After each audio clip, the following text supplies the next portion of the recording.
A few moments later. Panibagong adventure na naman mga master. At ito unang sisid natin. Nakachamba tayo dito ng 3 samaral mga master. At ayun, pinanahan ko na yung isa. At sininyasan ko nga pala kasama ko yan. Kaso hindi siya lumapit. Anong nawawalan na siya itong nahihinga mga master. Kaya kasawa ulit mga master. Ayan yung pangalawa. Patay kang samaral ka. At yung isa mga master, wala na, lumuwi pa pala yun. Kaya 2 samaral lang ang ating nakuha. Thank you, Lord. Ay, sabaran, basta. Wala ka.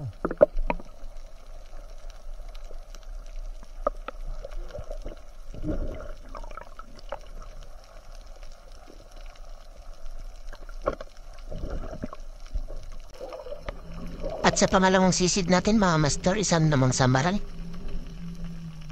Talagang may mga samaral sa spot na to mga master. Ayan siya. Ayan, humiga na. Patay kang samaral ka. At dyan banda mga master, hinawakan ko na siya. Dahil baka makawala. Sayang naman. Nasa 1/4 na yan mga master.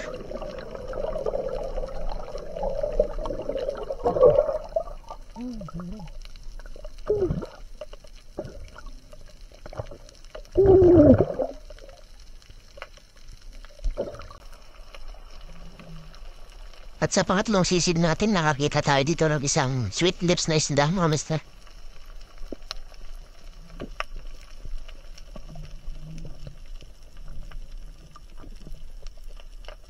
Ayan siya mga master, kaya panayin na natin.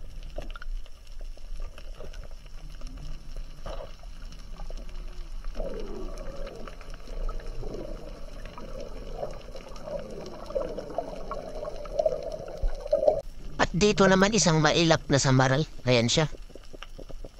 Ayun. Patay kang samaral ka. Napuruan siya mga master.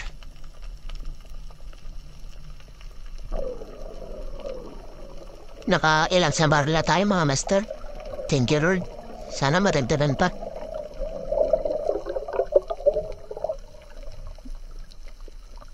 Malaki na to mga master. Nasa kulang-kulang kalahating kilo.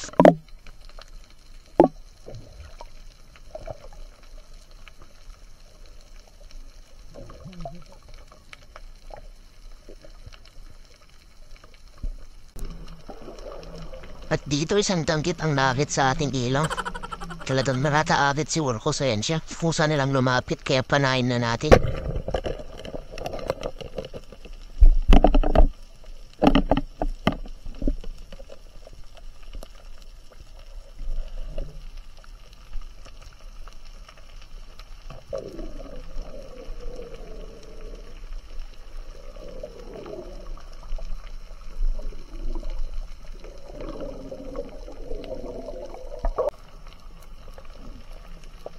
At dito isang balaki, yung isdang may balbas.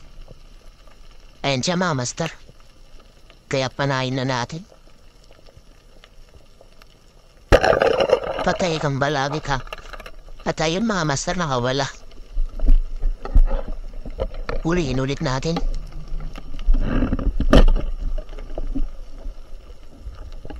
Sa pangalawang huli natin mga master, nakawala pa rin. Kaya babalikan na lang natin. Dahil naubusan na tayo ng hininga.